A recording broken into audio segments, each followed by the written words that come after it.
मनोरंजन विश्वातून यावेळी एक मोठी बातमी समोर येत आहे। प्रसिद्ध अभिनेते राजेश शर्मा यांना रुग्णालयात दाखल करण्यात आले आहे।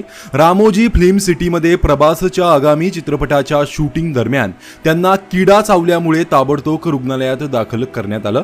राजेश शर्मा यांना डायबिटीस असल्याने किडा चावल्यामुळे त्यांच्यावर लगेचच परिणाम जाणवला आणि त्यांची प्रकृती प्रचंड खालावली।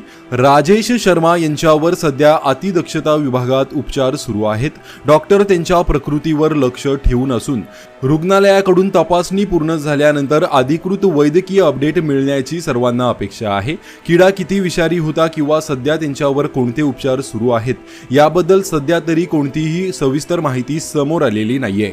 राजेश शर्मा हे भारतीय चित्रपट सृष्टीतील दिग्गज अभिनेत्यांपैकी एक असून त्यांनी हिंदी आणि बंगाली अशा दोन्ही भाषांमधील चित्रपटांमध्ये मोलाचे योगदान दिले आहे।